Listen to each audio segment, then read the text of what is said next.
this is Vani and welcome back to the channel Maths by Vani. In this video, we are starting a new exercise 7.2 of chapter number 7, that is triangles of class 9. So let's begin with our question, and question number 1 says, in an isosceles triangle ABC with AB is equals to AC, उसने already हमें दे दिया कि AB is equals to AC है. The bisectors of angle B and angle C intersect each other at O, यानी कि जो bisector हैं BO and CO वो किस पे O पर बाइसेक्ट करते हैं, इंटरसेक्ट करते हैं. शो करना है OB is equals to OC. अब एक चीज देखो कि अगर मैं किसी भी तरीके से, या तो मैं ये अब ट्राइंगल तो मैं कॉन्ग्रुएंट प्रूव नहीं कर सकती हूँ अभी, ठीक है, या किसी भी तरीके से चलो मैंने ये प्रूव कर दिए ट्राइंगल की हमारे कॉन्ग्रुएंट हैं, तो हम इसको बाय CPCT प्रूव कर सकते हैं. बट हमें यहाँ पे क्या चीजें गिवन है भाई, AB is equals to AC given है. चलो मैं अगर ये दोनों ट्राइंगल्स लेती हूँ AOB एंड AOC, तो इसके अंदर AB is equals to AC given है, BO is equals to CO given है. और हम क्या लेकर आएंगे कि भाई हमें एक चीज और चाहिए होती है, तो वो नहीं है हमारे पास. तो दैट मीन्स यहाँ पर जो मैंने आपको इंट्रोडक्शन पार्ट में लास्ट में 2 पॉइंट्स करवाए थे कि अगर साइड्स इक्वल हैं तो इक्वल साइड्स के एंगल्स भी क्या होंगे, ऑपोजिट एंगल्स इक्वल होंगे.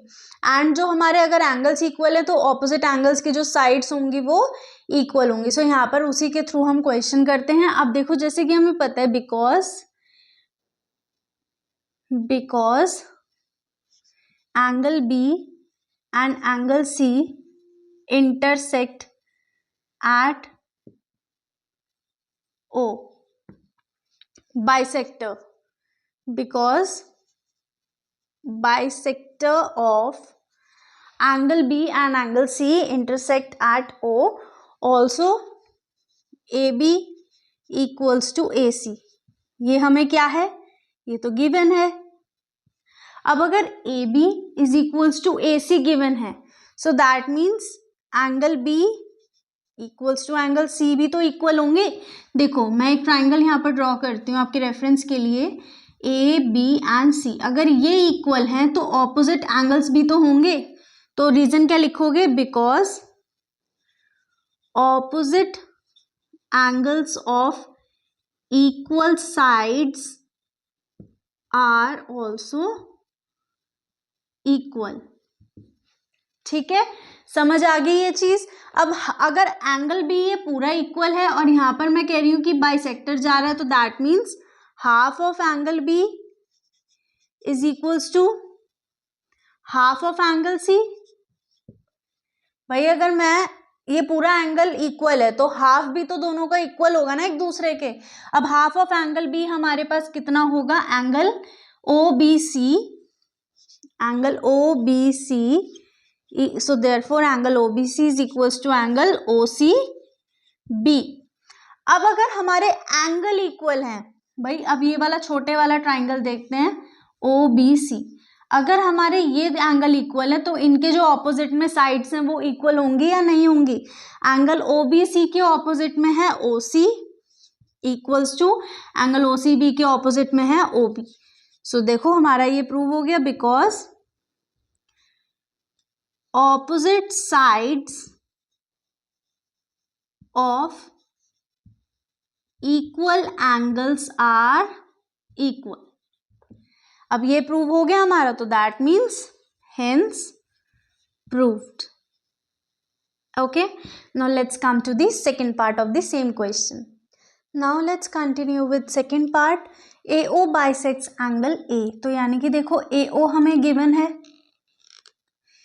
ये AO है, ये कह रहा है कि एंगल A को बाइसेक्ट कर रहा है. अगर मैं इसे साफ भाषा में कहूँ, साफ लैंग्वेज में कहूँ, तो वो ये कह रहा है कि ये एंगल इस एंगल के इक्वल है. सो यानी कि इसको ब्रैकेट में लिखते हैं, angle OAB equals to angle OAC. Basically वो ये कहना चाहता है हमें, ठीक है. और इसके लिए हम क्या करेंगे, एक एक दोनों ट्राइंगल ले लेते हैं. So in triangle AOB and triangle AOC, सबसे पहले तो ना आपको इसमें ही देख लेना है कि हमारी कौन सी चीज इक्वल है. देखो अगर मैं बात करूं, मैं ये ट्राइंगल इस तरीके से बना के आपको शो करती हूँ, ठीक है. ये है A B this is O and C। सो इन दोनों ट्राइंगल्स की अगर हम बात कर रहे हैं तो इन दोनों में AO तो आ ही रहा है ना, सो AO इक्वल्स टू AO क्या हुआ, कॉमन हो गया भाई ये। फिर हमें AB is equals to AC given है कि ये दोनों साइड इक्वल हैं, so AB is equals to AC ये गिवन है। अब हमें इसके अंदर ना एक चीज और चाहिए, तो उसके बाद हमारा 3 वाला जो रूल होता है कि भाई ऐसे ऐसे या कोई भी जो भी रूल लगेगा वो हमारा यहाँ पे इजीली हम लगा सकते हैं। अब हमने अभी देखा है कि OB is equals to OC prove हुआ है ऊपर, so OB equals to OC proved अब। तो ये आ गई हमारी तीनों चीजें जो एक रूल के लिए इंपॉर्टेंट होती हैं। सो सारी तीनों ही साइड्स हैं, so by side side side congruency rule triangle AOB is congruent to triangle AOC। अब जब ये प्रूव हो गया तो क्या ये प्रूव नहीं हो सकता, बिल्कुल हो सकता है। So therefore by corresponding parts of congruent triangles by CPCT, angle OAB equals to angle OAC। ठीक है, समझ आ गया।